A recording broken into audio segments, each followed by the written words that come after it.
And welcome back to another episode with Fight Night Picks. As always, we're brought to you by SimBody. Vertiball is now SimBody. If you head on over to their website, simbody.com, you're going to get all the great products that you know and love, including the SimBody Vertiroller and the Vertiball that you have seen most likely here in studio. Look at that. Place it, lock it, attach it, Vertiball, all sorts of great stuff over there if you want to roll out those old tired muscles and you don't want to go with that old lacrosse ball. They're also coming out with that very new product that you can see right in front of you. And if I head on over to my cart, look at that. I've already got a Vertiball over there. Little bit of a deal right there. And if you hit the try for 60 days risk-free, use the promo code FNP and you're going to get 10% off your order. With that code FNP at simbody.com, you're really helping out another local company here in New Brunswick, Canada. Can't wait for it. The new name, SimBody at simbody.com. And as we always say, let's get into it. A last look at the big card. Be sure to head into the chat and have your say. Let's get into it and join in Fight Night Picks ? Kicks. Look at that. Just like that, we're back. UFC San Antonio coming up this weekend in the main event. Marlon Vera taking on Corey Sandhagen. As always, one half of your hosting duo, Craig Allen. Twitter and Instagram at Craig Allen FNP. With me to my left, to your right, as always, respective socials, Matt Allen FNP. Prince Vegeta Sons over there in that comment section. We got Chris, we got Chandler Witt, we got Noah, we got Austin, we got Patrick, we got Queso. Ooh, the old Queso. That's good stuff. I'm from the future. Marlon Vera wins by arm barring. That's just aggressive. Joe, Eldar, Reverse, Clay, a lot of folks hanging out over there. Matt, really excited about this. Obviously, with next weekend, I kind of promoted there. You can see there is no UFC. See, I said the next card that's on the way. It's the weekend after UFC 287. Of course, you have Pereira taking on Adesanya. It's their fourth fight in total. It's their second fight in an MMA cage. In the co-main event, Masvidal taking on Gilbert Burns. But of course, next weekend, we were kind of talking about it before we came on air. There's a Bellator card. There's also the PFL #1. You also have Game Bred Boxing with Anthony Pettis taking on Roy Jones Jr. A lot of big matchups over there. So a lot of stuff going on next weekend. I'm traveling, as always, during the week. We'll figure out something as far as the content's concerned, but I know we're excited about this. Incredibly excited for this. I mean, baseball opening day coming up this week. Like, your Pirates. Mitch Keller launching the pill on the first day, opening day. But I'm going with the Zach Duke jersey. 2007 and 2010 opening day starter for the Pirates, Matt. Big Pirates fan? Not at all. This is the second Pirates jersey I've worn on this channel. Craig, a guy who cheers for every team, so he could never be wrong. I'm really excited for this card that we have ahead of us. I was talking to my friend just earlier today just about how exciting this main event is, because this is one of those fights that could easily be on the main card of a pay-per-view, and people would probably buy that pay-per-view in part due to this fight, because it is that good, and I'm just happy we are getting 5 rounds of it, not just 3, because Marlon Vera and Corey Sandhagen are two fighters who not only can just keep a pace over 5 rounds, can get stronger as the fight goes on, and that's kind of the wild thing to say here to think about. Both guys are finishers. They have submissions. They have incredible striking, of course, but it's kind of wild to think that either Marlon Vera or Corey Sandhagen could get knocked out today or get submitted. They've both been so durable in the UFC up until this point. That's why I've been so excited for this fight. You have two guys who can get it done in 15 different ways, and both guys have proven to be extremely durable, so I don't know how this main event won't deliver. And I mean, you saw Corey Sandhagen his last time out, the Sung Yadong fight. It wasn't Sung Yadong's toughness that lost in that fight. His eyebrow just evaded him, and for Marlon Vera, their comebacks, they're almost constant to this point. So a lot of really good fights on this card. Now, it is trimmed down a bit. We were supposed to have Kaylee Brown. See, I messed it right up. Brendan Cowan. She was supposed to be taking on Tamaris Vidal. Now, Brendan Cowan was out of her original matchup against Eileen Perez a few weeks ago. Then she's into this matchup. Now, Vidal's out. Your guy, Manuel Torres, is out of the matchup against Trey Ogden. I was really looking forward to that.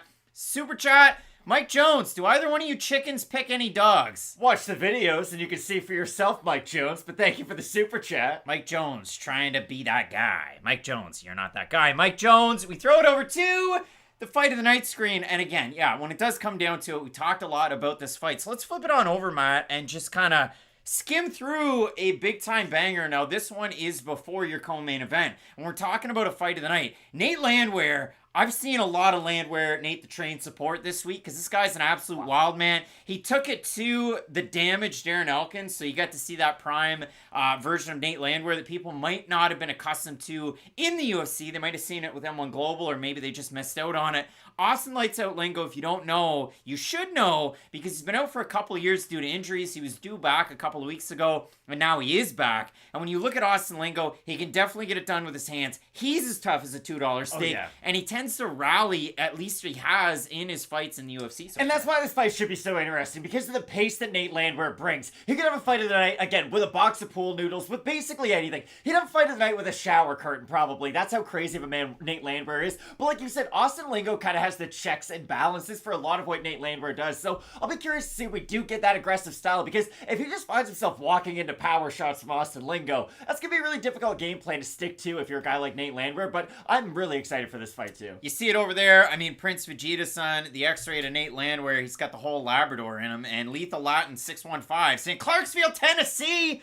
Let's go. Tennessee is excited about that fight. Matt, as we always do with Fight Night Picks / Kicks, we set the table. We start at the bottom. We start at the top. But we have talked quite a bit about this main event. So it is one of those big time fights. Can I ask you this though? What does the winner of this get? Like, we've talked about this a little bit, just how logjam the division is right now at 135. Marab beat Piotr Jan the last time out, but that's one of those weird performances that it doesn't feel like Dana White's gonna reward, you know? Like, if the winner of this gets a knockout, I feel like they could insert themselves into that title eliminator. You're on a pay-per-view main card, you're fighting for the interim championship, and then you're taking on somebody like Sean O'Malley for that. That's what I think. I think that, no, I don't disagree with that at all. Just, I find this division really weird because there's so many great fighters who arguably could get the belt in their hands at any point throughout the next kind of year. So it's kind of difficult to see where anybody goes. It feels like lightweight where it was in 2017 to 2020. So I'm really excited for the fight. It's just, I hope the winner gets what they deserve afterwards. The Salmon is hanging out. Patrick Wilkins saying Lingo won't have any gas by the third round. We'll see how that one goes. As always, you can find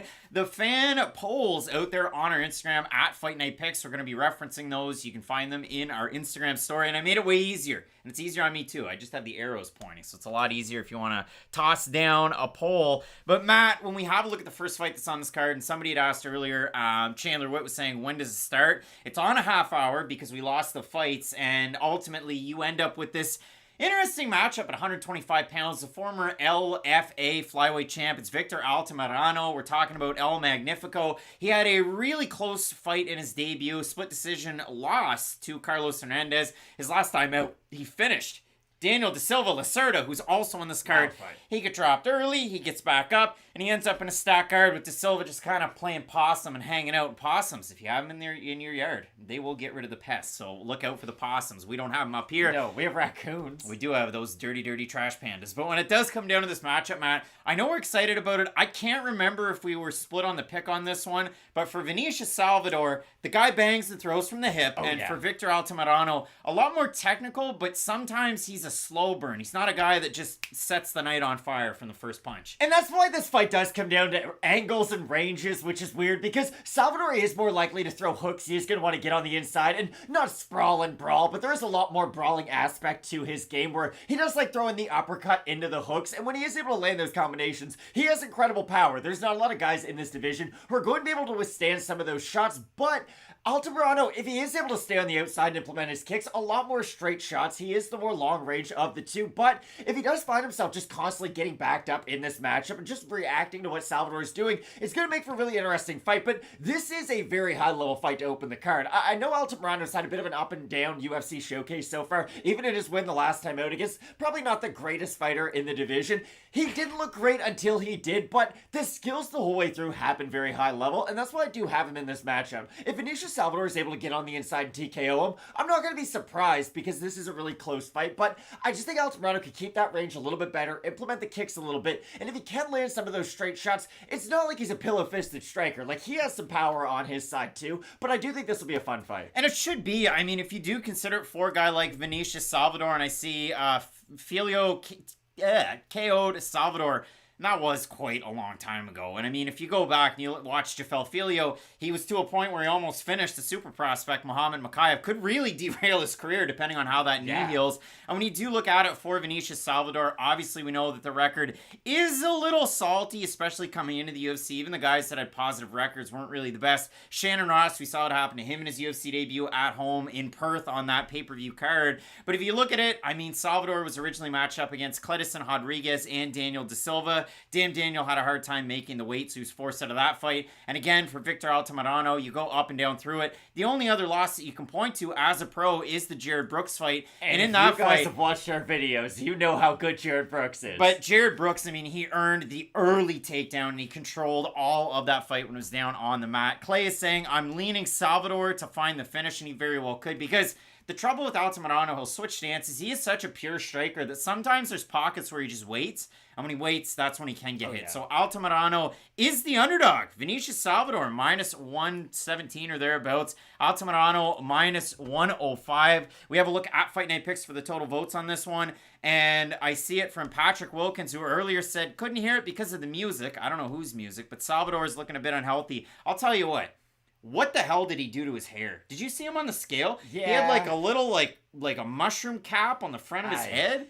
Like, Charles Johnson's is cool in the back, so I'm going to do that on the front. Didn't Ronaldo have that in the World Cup in, like, 2003? I think that's what people were me. saying. Yeah. 68% of the fans at Fight Night Picks going with Victor Altamirano. For me, again, I'm Tim Duncaning it. I'll go with the big fundamental. I think Altamirano is going to get a big crowd pop fighting in San Antonio, being originally from Mexico. So, not that has a giant bearing on the pick, but for me, I'm going Altamirano here. I agree. All right, Matt. So, we have a look at our next matchup. And holy smokes, look at that. Now, it's CJ Vergara taking on Daniel Da Silva. And when it comes to Da Silva, I hope I at least gave the kid his due. Now, he's had 3 fights in the UFC, and all 3 he's lost by finish. But if you break them down, Jeff Molina gets the back really early, almost gets a submission in. Then his fight against Francisco Figueiredo, he looks powerful. He's controlling the octagon. He gets the takedown, and then all of a sudden he gets his legs snatched up, and he gets caught in a knee bar. And then his last time out, he drops Altamirano, and then the tables turn. He ends up getting finished. And the thing that I didn't necessarily like out of that Da Silva fight was, I mean, it was like the feet are on the hips, we're stacked, we're just hanging out, and we're getting hit, and we're not really moving out of the way. It was kind of like Njokuani against Rodriguez. He wasn't moving out of the way. He was just getting hit. So when you do look at this matchup, Matt, for Daniel Da Silva, I know the spinning attacks are good, and when they land, they're great. We saw that on the regional scene. The spin kicks, whether it's to the body, whether it's to the head, whether it's a spinning back fist, he really is an explosive striker. We don't necessarily see that as fights go on for Daniel Da Silva because fights don't tend to go on for Daniel Da Silva. No, he's a tiny Jimmy Manoa. And now, again, we have a look at a guy in CJ Vergara, a guy that's really able to go out there, implement his full skill set, but we haven't necessarily seen it in the UFC. And even out of the win that he had in the UFC, kind of a chintzy win by split decision over Cledison Rodriguez. And so, yeah, it's been tough. And this fight is, it's like water and oil. These guys don't really mix at all. And Da Silva, when he has had some of those positives in his game, he has looked good up until a certain point. But the problem is, he can't sustain it. And he does lack, I should say, the in-betweens in a lot of his game. And those in-betweens would help him become a great fighter. Because those tiny flashes, if he could sew more of those together, it would be so much better. Just so much better to watch because I really like his striking from the outside. He does have great pop on his shots. And even if he did finish Vergara, I wouldn't be that surprised. Like, I know it would be a shocking outcome just based on how his UFC career's gone up until this point, but he does have the power. He does have the grappling ability to get into some good positions. I just don't know how sustainable any of that success is going to be. And that's why I do have CJ Vergara in this fight. I'm fine if I get this one wrong. Like, if I'm wrong about the guy who's lost 3 fights in a row in his UFC career, all by finish, I'm okay with that. I don't mind whatsoever. Yeah, and it really is weird when you look at it for CJ Vergara. Like, I see the comment there from Morph Trick saying CJ Vergara talking to his coach while Taita had the back was amusing me for some reason. But I do like that he's always thinking about what he needs to do. When you look at it for Vergara, he is the only hometown fighter on this card. He's a San Antonio guy, and his coach, to that point, is Pete Spratt, former UFC fighter. Never walked down there. Pete Spratt. But when you do have a look at the matchup, I mean, we consider it for both of these guys. For Vergara, not necessarily training out of the biggest gym in the world at Pete Spratt's Muay Thai. But if you do look at it for Daniel, trains out of one of the, more world-renowned gyms, Shoot the Box Diego Lima, with the man himself. I mean, Charles Oliveira. So if you do have a look at Fight Night Picks for the total fan vote on this one, It is 66% for CJ Vergara. If we have a look at the odds in the matchup, I would suspect that, yeah, Vergara, a little bit of a big favorite. I mean, at one point he was a minus 280, now he's a minus 250, so there's something coming in on Daniel De Silva. He's a plus 200. For me, I like CJ Vergara. I just like his complete skill set in a matchup like this. And the funny thing is, if you're kind of like a long-time Fight Night Picks fan, since CJ Vergara's been in the UFC, we've used him as an example to talk about a guy that is well-rounded. It's like him and Jamal Emmers. We always have these guys in different weight classes that we like to talk about. CJ Vergara is that skill check. I don't know if he's ever going to be a top 15 fighter, but for me, I don't know if De Silva can pass the test unless you like De Silva to get to the finish over Vergara. Yeah, I think De Silva can have small areas of success. Again, unless he gets a finish, I don't think he's going to win decision, so I do have Vergara. Billy Nicholson, I am bummed. My biggest bet was on Vidal versus Cowan. Could you imagine going, you know what? Put those chips in. Yeah. UFC debut and a woman who's won one fight in the UFC. I got to go with that. That's got to be it. Mattress Mick would never be like $2 million on Demetrius Vidal. Matt, we have Trevin Giles taking on Preston Parsons in the next fight. And I know we were split on this pick. And both guys look really good on the scale, so you have to like that one. I'm still always worried about Trevin at 170. Yeah, that one is true. But when you do consider this matchup, Matt, and you have a look at both these guys, I mean, it is very much clash of styles. And that might sound like a strange thing because Trevin Giles, you don't necessarily see him get stuck in a lot of bad positions. And again, you do kind of consider, when you look at a guy like Giles, I touched on it at the start of the week, Zach Cummins is losing the fight. Zach Cummins lands a nice left hand, drops Giles, and then he just goes, screw it, I'm pulling guillotine. And he ends up getting the submission win. But when you consider a guy like Giles, he really is an interesting fighter. And if you do consider it, like, he has a win over Roman Dolidze that now after last weekend, even though Dolidze lost, that Giles win ages really well off of that. So for Giles,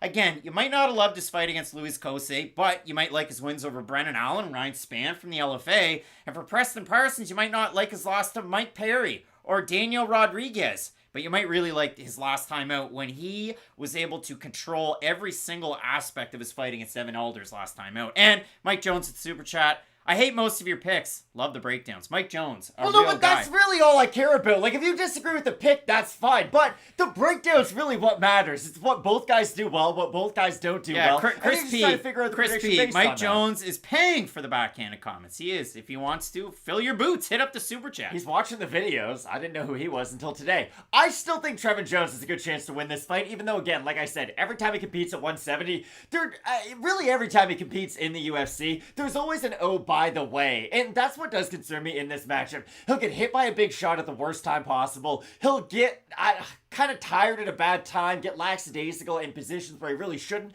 And that does concern me against a guy like Preston Parsons. But I do think the speed advantage that he has on the feet is enough of an advantage to win him this fight. Now, could he get into sticky positions, especially if he does find himself in that bottom position? Of course he could. But the thing I do like about Giles is, even when he does hit the ground, like you said, he is very active. He's good at getting up to his spot, scooting out, getting up to the cage, and using the cage to get up to his feet. And I think that'll be a really big factor in this fight because Parsons is a guy who's really heavy in that top position. He likes to go for the wrist control. So Giles can get to his feet fast enough to where that won't be a factor. I do think it will help him a lot. The thing that kind of weirds me out, we're split on this one, right? Like, you're going Giles, I'm going Parsons. It's no big surprise or secret there. But when I look at a guy like Trevin Giles, the area that I can see him having success in, what does he do? He moves pretty well on the outside. He pumps that jab out there. Every now and again, he makes a bit of a lackadaisical fight IQ type of thing where he crashes the distance with his hands down. He gets hit, like his Dricus du Plessis fight, like his fight against Michael Morales when he decided, I'm going to crash the distance, start to wrestle and grapple and really get in tight,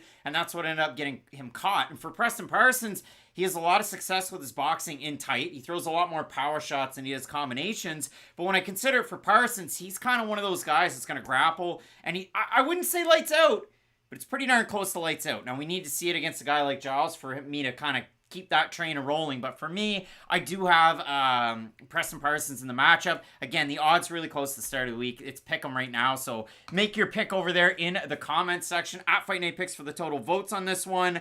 Giles, 56% of the fan support there going with Trevin Giles. And when they were talking earlier on over there in the comments section about the Cowan fight against Tamiris Vidal, I mean, when you have somebody that's won one fight in the UFC by knockout and they've never won by knockout before and they're a minus 300 favorite, it's just weird. So, Matt, we move into our next matchup on the night. I'm really happy about this fight and a fight that was earlier on in the card. I forgot to mention, CJ Vergara made weight look good on the scale. He did. And he missed weight twice in 3 UFC fights. Steven Peterson's had a hard time on the scale. I thought he looked really good on the scale. 146, kind of like looked happy and confident, and good to see him making that weight against Lucas Alexander, the man out of Fusion XL. Now, Lucas Alexander has a teammate coming up next weekend that's fighting in boxing.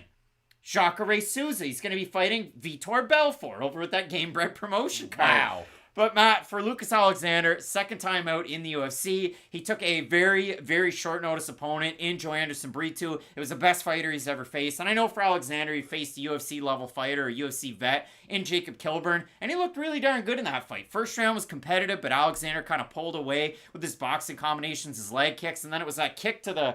It was a body kick, but Kilburn's hand came down, it caught him, and looked like it broke his arm. He kind of tapped due to it. So when you do consider this one, Matt, Lucas Alexander, I love the kicks. The hands are low, but he does throw from weird angles. And Steven Peterson, you could probably hit him with a shovel in a fight. If like Paul Bear threw a shovel in, you could hit him with it, and you just keep marching you down. And that's what this fight really comes down to. If Steven Peterson has the game plan of, hey, I'm going to get in his face, I'm going to glue my head to his chest, and just be really aggressive, I think he has a great chance to win this fight, because if he does give him Lucas range, he's going to get blasted by kicks continuously, because the thing about Peterson is, and it has shown in a lot of his fights, he is a great striker when he is aggressive. Great might be a bit of hyperbole. He's a very good striker when he's aggressive, but on the outside, he doesn't really have a lot of attacks to close the distance. He's not a guy like Tony Ferguson. Ferguson's always a guy who I think of who has good elbows, good boxing, not a great kicker from the outside, but he had that great teep kick, that great front kick that would really help him close the distance with his jab and whatnot. If Peterson had a technique like that, I would like him quite a bit more in this matchup,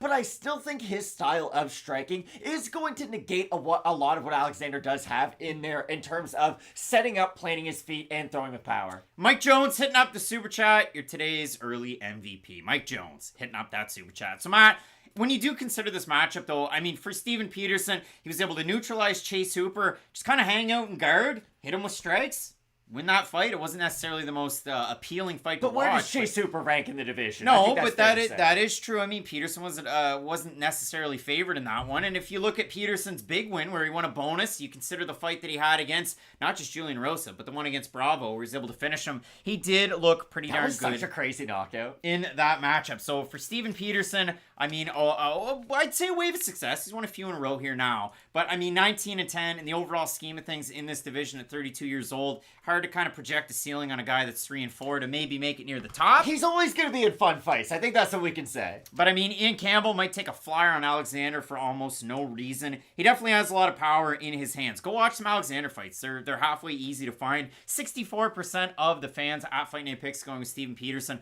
I have Peterson for the work rate and the activity, and I think it's going to carry him later as the fight goes on. But if you like Lucas Alexander, you let us know. I could see a world where Peterson burns slightly too hot for the first 2 rounds, finds himself tiring in the third, then maybe it's a big shot. I still have Peterson in the matchup, but that is one thing that I do worry about. Yeah, I mean, another guy fighting out of Texas, a Fortis MMA guy out of the Dallas area, the DFW, and fighting over in San Antonio. Matt, the next fight, another guy that's fighting out of Texas. We have Houston's own 4-ounce Fight Club's Daniel Pineda. Pineda, another guy that struggled on the scale in the past. Daniel Pineda didn't look terrible on the scale. Now, he's been away for a very, very long time. Both these guys, last time they competed, 2021. For Tucker Lutz, seemed like it was a back injury, as he mentioned in that interview that I talked about earlier on in the week. For Daniel Pineda, lower body injury that he wouldn't specify with James Lynch. So eager to see how this one goes. When you look at it for Daniel Pineda, the leg kicks are great. He will kind of spin them around, and then you could hit him, but it's funny. Like, you see a lot of people that throw leg kicks and spin as they do it. You know what I'm going to say, though?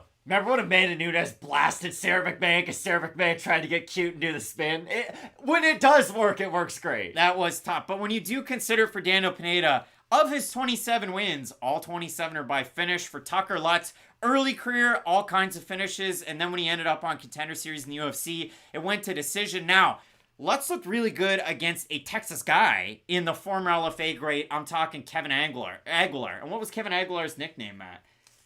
One of Slayer's greatest songs. Angel of Death! And he was able to go out there, get the win over Aguilar, and then he lost his next time out against Pat Sabatini, which might have been a bridge too soon. So for Lutz, he gets to go out there, he gets to reset, he gets to retrain, and he's going to be taking on a guy in Pineda. Now, Sean V saying Lutz is not good, he never gets any better, but the matchup is good for him. I gotta be honest, Sean B. It's a pretty good breakdown.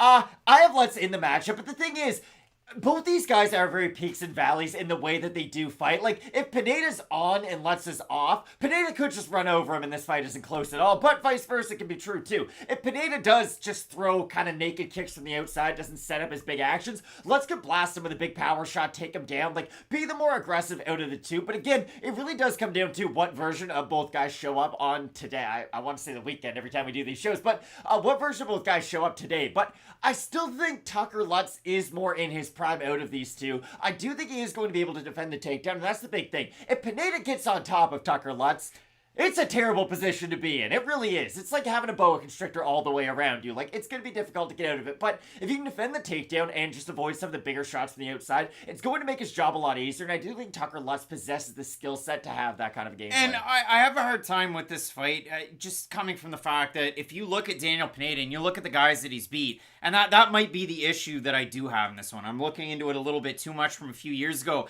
JBC's almost in line for a title shot with Bellator. Mavlid Haibulaev has been up at the top of the mountain with the PFL and other organizations for a really long time. First round finish is in the same night for Daniel Pineda. He was able to go out there, beat Ray Trujillo, that's been on the regional scene forever against some big names. Big win over Mark Dickman. But I mean, the guys that Daniel Pineda's fought, even in the losses, Mike Brown, Antonio Carvalho, Robert Whiteford, Diego Barandao, Emmanuel Sanchez, Karhanyan, and Cub Swanson in a fight that Pineda was looking great until he started to tire as that one. He's 37. And end of the first round, he was really tired. Second round came around, he was completely tired. So for Pineda, he had a really hard time out his last time against Andre Fili. It's just, I have the lasting image of the end of the Swanson fight, and then the first round and the second round until the eye poke against Andre Fili. I like Tucker Lutz in the main in this fight, but when I look at it for him, I mean 70% off Fight Night picks going Tucker Lutz in this one.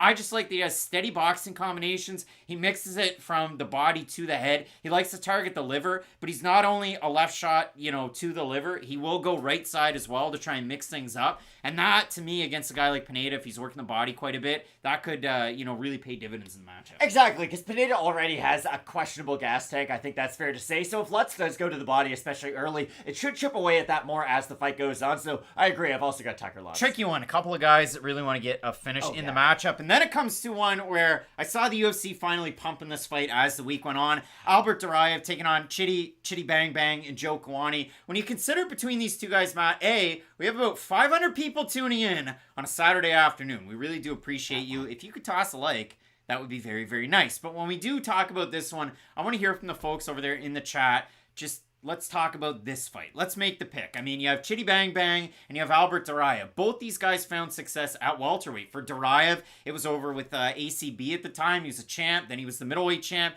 For Chidi, I mean, he had some really big fights over with Bellator. Yeah. He was able to go out there and do it with the LFA, end up on Contender Series, and then into the UFC. And in 3 UFC fights for Njokuani, 3 bonuses, 2 performance bonuses, a fight of the night in just 2 rounds his last time out against Gregory Rodriguez.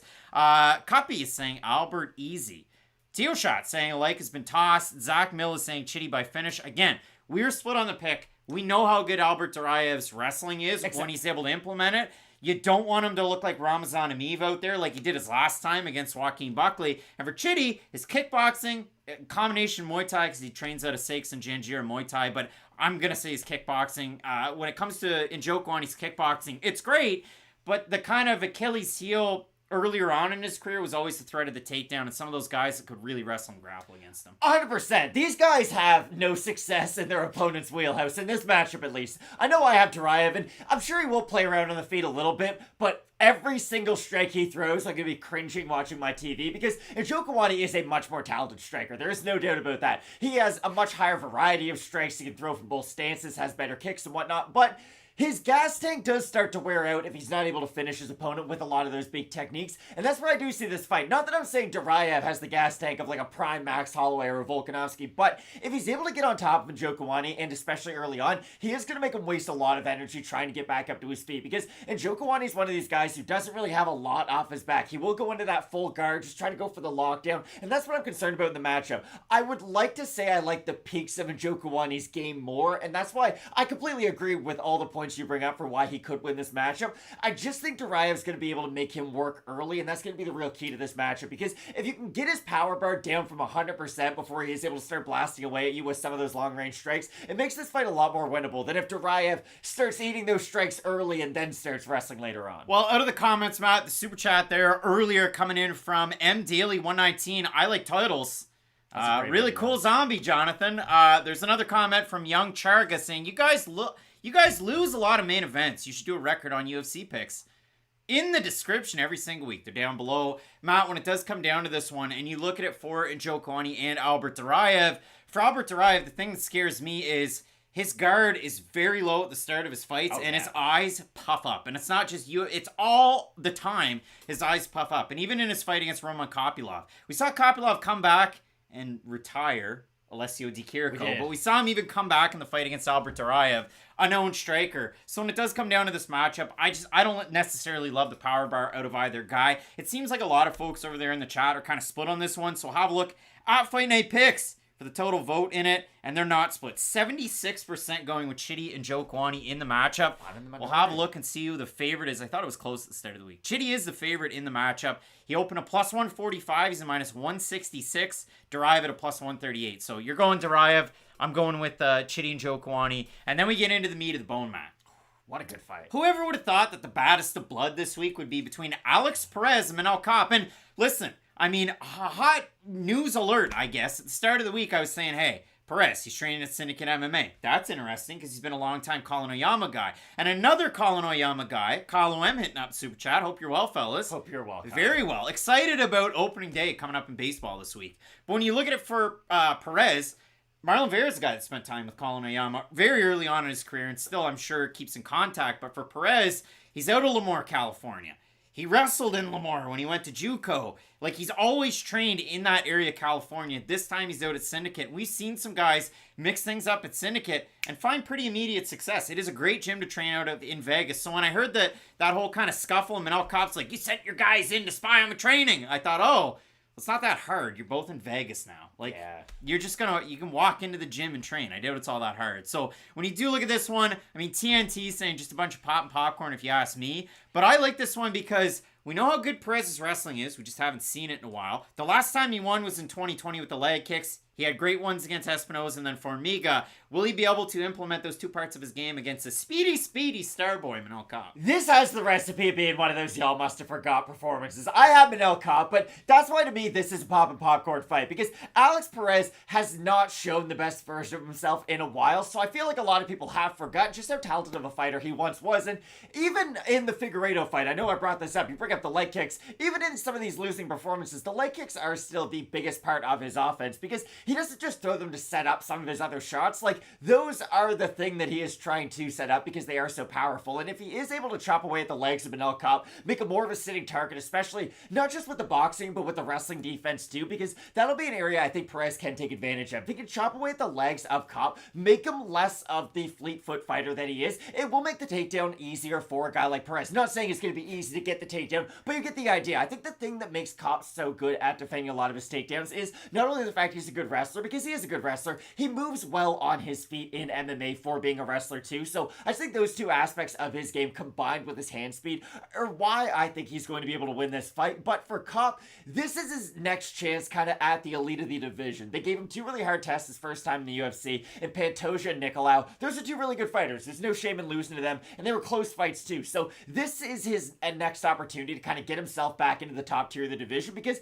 if he beats Alex Perez, Perez is one of those guys who, like I said, people don't really remember the best version of him, but if you beat Alex Perez, there's no easy fights after that. You're fighting in co-main events on fight nights, you're fighting on main cards and pay-per-views, you're getting a lot of big fights after that, so this is a big opportunity for Manel Kape, and I think he'll take over. And I mean, when you do consider this matchup for Alex Perez, definitely has to get back on the winning streak. He was the original Dana White's Contender Series, like, hotness at a point, because he was the first one off the show to fight for the title. So when you do consider this one and you have a look at Manel Kape, it just depends on what version we get. And I see it there on Wayne Kerr against gun-shy Kape.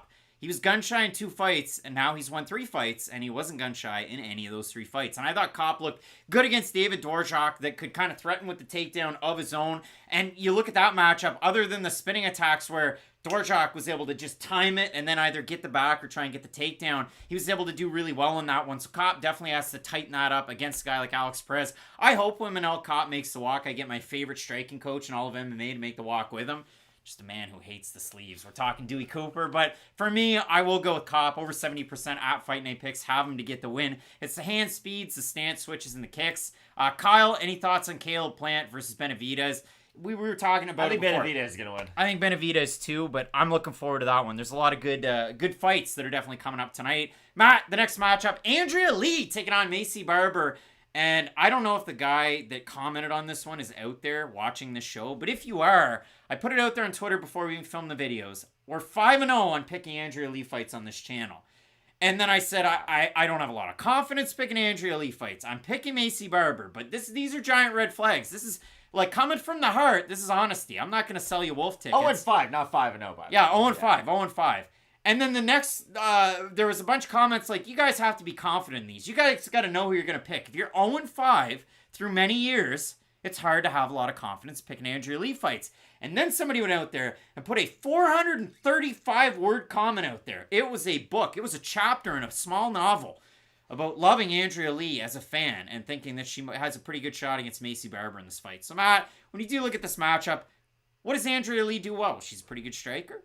And, hey, she has grappling in her back pocket. You saw that crazy finish where she synced up the triangle against Shevchenko, Elder Shevchenko, and then was able to get the armbar out of it. If you do consider it and you do look at it for Andrea Lee, even in the fights that she's losing, apart from, her one fight of the night, they've been pretty darn close. And in the fight of the night that she has in the UFC against Veronica Hardy, in that one, I mean, it was 30-27s for Andrea Lee in the matchup, so Lee looked great in that matchup against Hardy. But when you look at it in this one, Corey Hart hits up the Super Chat. Crazy Barber's only 24, only a matter of time until she breaks through. She had those 2 tough losses, but since then, she's really put together some nice wins. And like you say, Craig Hart, she is still only 24, and she is extremely talented. So it's not like there's a fighter that needs a lot of work to really get to the top, but she just needs some more refinement in her skill set, for sure. But this is a matchup where I feel like we're going to know the result a minute and a half into the fight. If Barber can cut the cage effectively, she's probably going to be able to win because she does have far superior boxing, the much more heavy-handed out of these two.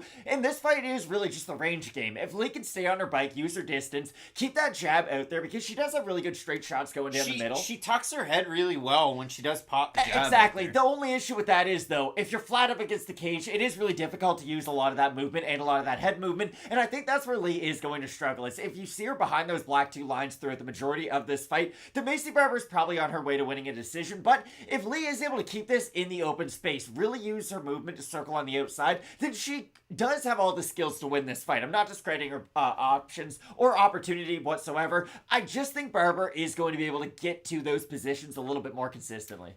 Kenny Williams has a personal vendetta. Maycee Barber has been gifted 2 decisions she's lost. She really has 5 losses. Maycee Barber is legit the worst fighter I've seen in terms of skill and technique. Kenny, tell us how you feel, bud. If you do consider the matchup, Matt, Lee taking on Barber, I saw it from Clay earlier saying that he was going to go with Andrea Lee. And for me, I mean, it's kind of wild that she's that big of an underdog. Plus 223 for Andrea Lee, minus 276 for Maycee Barber. If you consider it for Barber, out of this little 3-fight win streak that she has going on, Miranda Maverick by split, she was, like, I would say that was a gifted one. I really did think that Maverick had won that matchup. The Montana De La Rosa fight, the fight against Chess Guy, she definitely won those ones. And then before that, she was going out there and picking up some really, really big wins. So the judging bias for Barber is real, just being honest. Just the one fight, that's the only one that I kind of disagree with you with there, Kenny. But when you do consider the matchup in this one, Matt, yeah, if Barber's able to go out there, we're going to have to see who has the strength advantage in the matchup, too, because Andrea Lee, in certain fights, is able to do some pretty darn good work in the clinch. I'm sure if I have a look at Fight Night Picks on this one, that majority are going to go with Barber in the matchup. Yeah, 80% to 20% for Andrea Lee. I think out of all of these ones, Lee's got a pretty darn good shot as the underdog, but I will ever so slightly go with Maycee Barber. I think Maycee Barber is a great chance. I just think stylistically it's a tough fight for Lee because Lee doesn't have a ton of power on her end. Again, if she gets backed up to the cage, her only option is going to be to shoot some kind of a takedown, which can be difficult to do off the back foot against a fighter like Maycee Barber, or try to just match her power with your power, and I don't think she's going to be able to do that. So I do like Barber in the matchup. Should be a fun fight in that one. And then we get into our next fight, Matt. a possible fight of the night. Austin Lingo. I touched on it earlier. Like when I watched Tucker Lutz fights, I love that he just pops the jab out there. He mixes in that right hand. Then he goes to the body. Then he's back up top. For Austin Lingo, go watch his fight against Luis Saldana if you want to see a jab hit the body and then just a negative reaction from the fighter on the other side. You see his face just lose all function. He drops down to the mat, and Lingo's able to ride out that third round. He won the he won the second, he won the third. He lost the first. In his debut, he wasn't able to get it done against a really tricky fighter in Yusuf Salal. I know Yusuf kind of had a rough run on his way out and had that draw against Damon Blackshear, but he has looked good on the regional scene since he's left the UFC, and he's one of those guys that I'm sure he'll find his way back in. And then, of course, Lingo has that win over Jacob Kilburn as well. The win over Solo Hatley is definitely the best one. Like, again, Austin Lingo reminds me a little bit of, and the nickname's evading me here, and I'll get it in a second. I can picture his face. He just beat Yusaku Kinoshita. Adam Fugett. He reminds me a little bit of Adam Fugett, where he can just catch you on those in-betweens with some really tricky shots and decently well-rounded. But when you do look at this one, Matt, I mean, for Nate Landwehr, the threat of the takedown, the guy's got the motor. I know these are strange things for me to say, but I do really like this matchup. Nate Landwehr does have a lot of great things in his skill set. The problem is, a lot of those advantages he brings into the cage open up a lot of big disadvantages and allow his opponents to land these massive counters. Like, you would have never thought Herbert Burns would beat Nate Landwehr. Just knowing what we know now, it's kind of a wild result to have in a fight. But Nate Landwehr, with his aggressiveness, is always going to be open for his opponent to land a power shot. And when you're fighting a guy whose nickname is Lights Out, it tells you can probably land some of those big counter shots, and that's the thing about Lingo. He does have good up the middle shots. I would say much more with the uppercut than with the knee, but his uppercut up the middle is very good. And if he could find sort of that single collar tie a la Daniel Cormier, land some dirty boxing, I think he could have a lot of success in the matchup. The problem is, he's going to have to be on his horse for a lot of this matchup, and not necessarily running away. I'm not saying it in like an Andrea Lee sense or a Caitlin Chukagian, but he's going to have to find a way to create some sort of separation between him and Nate Landwehr, because Landwehr's a honey badger. When he gets on the inside, he's going to eat you up. He's going to go to the body, he's going to go to the head and be a very active fighter. So for Lingo, he's really going to have to make those spots where he does have success count for a lot, I think. Well, and I wonder how a guy like Austin Lingo approaches this fight, because for Nate Landwehr, full camp, one weight cut, getting ready for Alex Caceres. And this fight was made just about last week ago. So if you do look at it for Lingo, he's supposed to fight a few weeks ago, got ready to weigh in, and then his opponent, Ricardo Ramos, on the scale 154 instead of 145. They flipped the numbers around right there. So, you know, Lingo looked good on the scale. He made weight, you know, a couple of weeks in a row, having not fought in a really long time. I don't know if that's necessarily the most positive thing out there in the entire world. Landwehr is more than a 2-1 favorite in the matchup. And we have a look at Fight Night picks on this one. We'll see what the fans think. 73% going with Nate the Train. And again, for Nate the Train, he was originally supposed to get an actual ranked opponent in the featherweight division, which isn't super easy to do. No, it isn't. And for Austin Lingo, coming off of years away, if Lingo wins this fight, it's a massive jump. It was like kind of what Terrence McKinney was able to do when he came into the UFC. Even in the fight that he ended up losing when he took on Drew Dober, he gained a lot of stock because it was so wild. This fight could very well be just like that fight, so it's incredibly volatile, but I think it's going to be a bit of a crazy one out there. Yeah, Nate Landwehr could fight anybody on the roster and I'd be excited. The fact he's fighting Austin Lingo just makes it that much better. There's so many hard fights that are on this card. Like, I mean, you talk about that Perez fight against Manal Cobb. Could go either way because Perez is such a good wrestler. Manal Cobb can struggle against that, especially not having the wrestling shoes too. So we'll see how that fight goes. I think that's going to be a fun one. When you do look at this one, Matt, I mean, Holly Holm taking on Yana Santos in the co-main event. Both of them making their weight. Holly Holm, what did they say? She's got like 7 fights left in the UFC. What's she going to do? Fight until she's 60? Like, it's crazy. She fights once in a blue moon, but I'm really eager to see how this one plays out because oddly enough, and I know there's a lot of parallels career-wise, although Holly definitely, we know, reached the higher highs about, 8 years ago this year. She beat Ronda Rousey. Wild. And, okay, so bantamweight champ, they both fought for the featherweight title, but out of their fighting styles of late, both of them tend to do similar things. They do. A lot of striking on the outside, strike to clinch, clinch to hang out in the clinch, to break the clinch, to strike the clinch. That's the slight difference between the two. I would say Santos is more likely to clinch to grapple than just clinch to exit and try to get her own striking up. I think that's fair to say because she does have good judo throws, good trips. She does have the more advanced jiu-jitsu game out of these two fighters, I would say. But we've just seen it a lot as of late out of Holly Holm. She isn't the highlight fighter that you think of when you think about the Bench Correa knockout, when you think about the Ronda Rousey knockout, pulled a Mike Goldberg there. The prodigy, the prodigy. Anyways, for Holly Holm, and you hate to say this, she just has become a much more heavy clinch fighter. I'm trying not to use the word boring, but it has been a case of her using a lot less of that at-distance striking, because the last few fights we have seen that hasn't really gone her way. Now, to be fair, the Chris Cyborg fight was a pretty close fight up until the end. Cyborg was able to pull away, but when she struck against Amanda Nunes, Amanda lit her up from basically every single range and then dropped her with a head kick, and ever since that fight, it has been a lot more grappling out of Holly Holm, and I think she's the stronger fighter in this matchup. Holly Holm's never been the weaker fighter, really, in any of her matchups in the UFC, so until I see her get convincingly out-grappled, like, remember the Megan Anderson fight? Megan Anderson looked like she was 5 weight classes bigger than Holly Holm, but Holly Holm was able to outmuscle her in a lot of those grappling positions, and I think we will see a very similar fight in this one. It was the oh, so you're a wrestler now. Exactly, and out of Holly Holm, is she going to go for a lot of high-level submissions? No. Is she Damian Maia on the mat? No. But she's a strong fighter. She should be able to get the fight into the positions that she can win from, and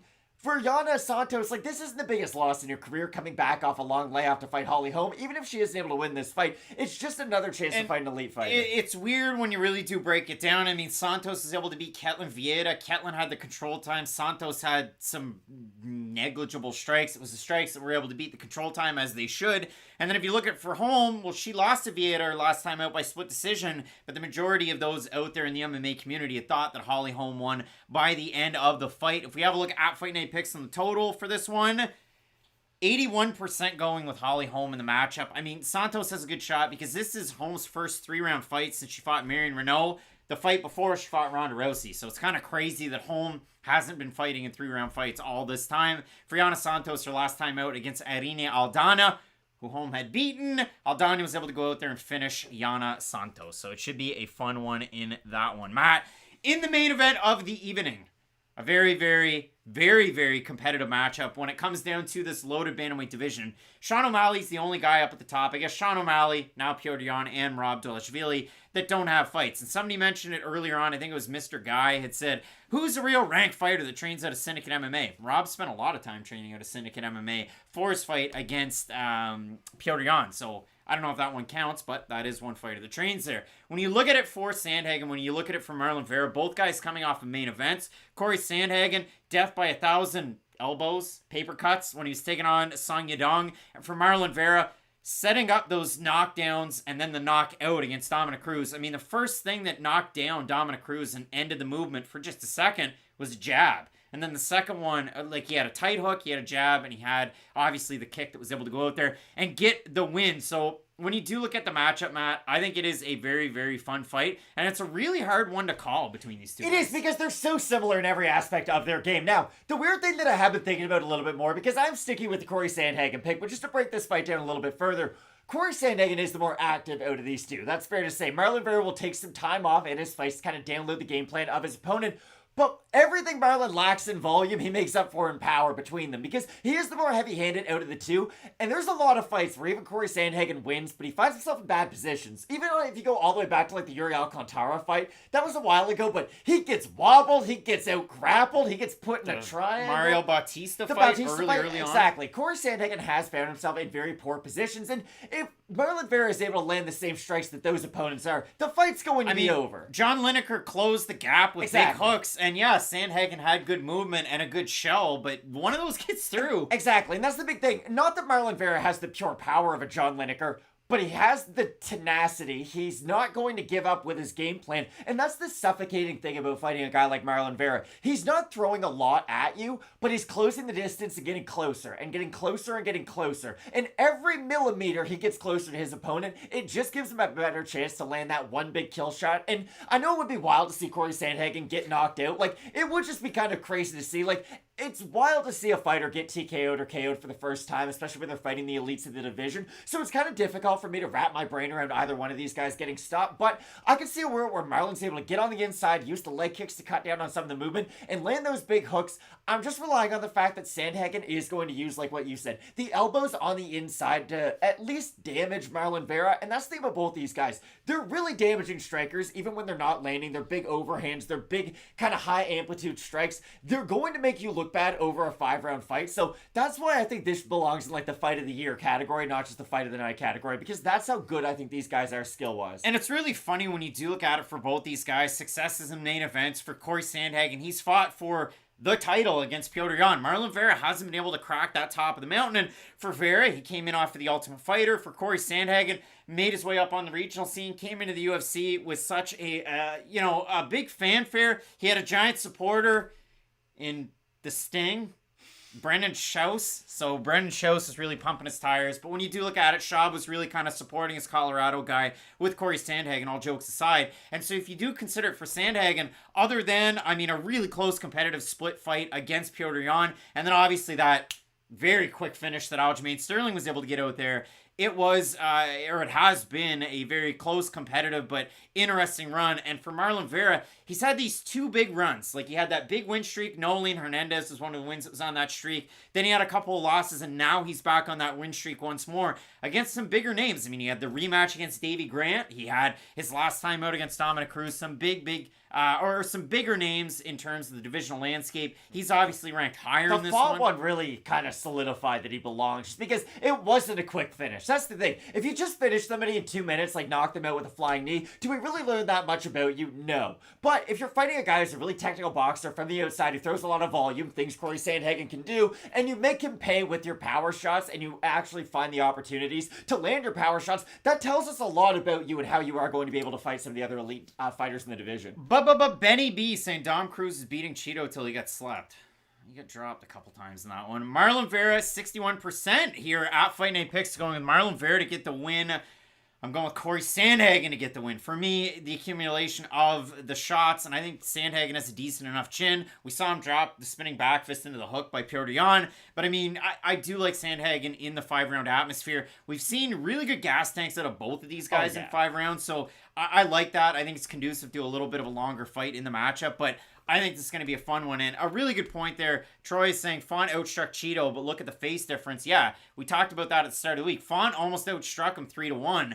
But Font kept getting dropped and hit by the big shots. And that's the number one criteria in judging. And hopefully Texas takes account for that. I cross both fingers that Texas does good judging or has good judging, because Texas isn't always the best. But damage over the accumulation of the volume. Yeah. And Cheetos is one of, if not the best at bantamweight at that. Oh, without a doubt. That's the thing. He'll lose the battle to win the war. And that's what makes him really damaging in all these fights and so dangerous in all these fights too. And the 5-round atmosphere might almost favor Marlon Vera a little bit more between them, because Sandhagen's a guy, he's not going to hide anything from you the second you start fighting. He's going to throw a lot at you and show you a lot of his techniques, whereas Vera will stay a little bit more composed, keep the guard up, wait for his chances. So I can't tell you just how excited I am for the matchup, but stick it with Sandhagen. Doughboy Paul wants everybody that's chatting to toss a like. That would be much appreciated. Cash MMA, do you guys use any sort of app to predict UFC events? No. The app is YouTube, and that's the only one. Matt, as we always do with Fight Night Picks !kicks, we reset the deck. Altamirano taking on Vinicius Salvador. A really hard one based on the fact that sometimes Altamirano has to come back in fights, and he has that really nice exponential growth in his strike numbers. And he does well in the second and the third round. Vinicius Salvador comes out a swinging. And maybe with that new hairstyle, we'll see an even different wrinkle to his game. I have Altamirano ever so slightly, but it's a tough one. I also have Altamirano. All right, we get into the next one. Vergara is taking on De Silva. De Silva, same thing. And even in these 3 losses, we've seen positives in each one of the losses from Daniel De Silva. I like CJ Vergara at home, but another tricky one at flyweight. I've also got Vergara. I just can't believe in a guy who's gone 0-3 in his UFC career with 3 stoppage losses. It's a tough one. Matt, Trevin Giles taking on Preston Parsons. Split on this one, I got Parsons. Should be a fun fight, though. I'm actually excited for this, but I do have Giles. Peterson, Alexander, going with Texas's own Steven Peterson. Steven Peterson's like Nate Landwehr. They're never going to be in a boring fight, so this should be a great one, but I have Peterson. All right, we get into the next one, Matt. Pineda's taking on Lutz, a very volatile matchup, and in those interviews that I touched on, both of these guys said they wanted to finish each other, and they want to do it quick, and they tend to do that in their fights. So I like Tucker Lutz ever so slightly, but long layoffs for both guys. Who the heck knows what version shows up? I have Lutz in the matchup. To see Pineda have cardio issues at 37, and they do seem to get a little bit worse as he continues to age, I have Lutz. All right, next matchup, Njokuani taking on Duraev. I have Njokuani. I have Duraev. This is a weird fight. Justin Franks with the big super chat. Much appreciated, Thank you, sir. Justin. Much appreciated, sir. Alex Perez taking on Manel Kopp. I ever so slightly have Minal cop, but if there was a strong wind and a bird in my ear that said, listen, Alex Perez, like that wrestling, those leg kicks. Exactly. Like, I wouldn't fault a single person for taking Alex Perez. I'm right on the fence with this one. It's like watching Chris Middleton right now getting ready for the Bucks playoff run. You think about how good he is in like an all-star season. This year he's been banged up a little bit and whatnot, similar to Alex Perez. So if he can become the version that he once was, he has a great chance to win this fight. But it's been a while since we've seen that guy Slav Khan. And I think that switch of the gym to a syndicate, that could really get it going for a guy like Alex Perez. So watch out for Perez in the matchup. Andrea Lee taking on Macy Barber. I'm going with Macy Barber. Maybe it's the hype train in me. Maybe it's the fact that I'm 0-5 and picking Andrea Lee fights. Cage cutting's going to be really important in this matchup, and for that reason, I'm Macy Barber. All right, Matt. Then we get into the last three. Landwehr's taking on Lingo. Landwehr, going with Landwehr. Going with Landwehr, but this should be an insane fight. Another volatile one. Co-main event, Holly Holm taking on Yana Santos, going with the former champ Holm in this one. I don't think this is going to be the best fight to watch, guys. I have Holly Holm. And then it comes to the main event, Marlon Vera taking on Corey Sandhagen. Sandhagen out of Colorado. Matt, both of us going with Corey Sandhagen to get the win. It should be a fun one. Like, these main events that we've had lately, there hasn't necessarily been the Aspen Lads versus Norma Dumont. They've been delivering. They've been some pretty darn good main events. This is another one in a loaded, like, bantamweight is kind of almost consensus best division. Bantamweight, lightweight, and bantamweight's really kind of pulling away right now. Yeah, bantamweight, featherweight, lightweight, I think those are the three glamour divisions right now for me. The top 15, really anybody in the top 15, you can make an argument for them winning the title. Malone Hart with the giant super chat, late but Thank here. Malone Hart. And listen, I mean, we've got Morpheus, or Morphatrix setting up the super chat as well. They got to find those NBA analogies and the song lyric references. I'll turn down the volume on that one. Much appreciated from you guys at the super chat there. Yes, thank you very much for the super chat. You bring up the main events that we've had as of late. The trend keeps on moving with this next pay-per-view. I'm so incredibly excited for the fourth matchup between Adesanya and Pereira. We've seen them fight so many times now, you'd think we'd be sick of the matchup, but it's such a compelling storyline. The fact that Pereira's just been this boogeyman basically in the life of Adesanya, and he just keeps on coming after no matter what, be it kickboxing or UFC MMA. So I'm really excited to see these guys square off again. And the middleweight division's in a weird spot right now. You've got a lot of young rising stars trying to take out some of the more established vets in the top 15. So I think the middleweight division, it's not where bantamweight or lightweight is right now, but it's interesting because we are getting a lot of these newer contenders starting to take out the old guard. And when it comes to that card, it's not next weekend. So don't look for that video next week. It's not next weekend. It's a time to refresh, to recharge, maybe aim for some new content out there. Some evergreen stuff, Matt. Some softwood. And when you look at this matchup and you look at the one coming up at UFC 287, a lot to really look forward to. So thanks so much for everybody that joined in with Fight Night Picks, question mark kicks. Hopefully you enjoy a big time day of combat sports. That Benavidez plant fight that's coming up later on. Vera versus Sandhagen. Opening day in baseball. So much to look forward to coming up in the near future. You're going to want to keep it locked in with Fight Night Picks. We always say, let's get into it.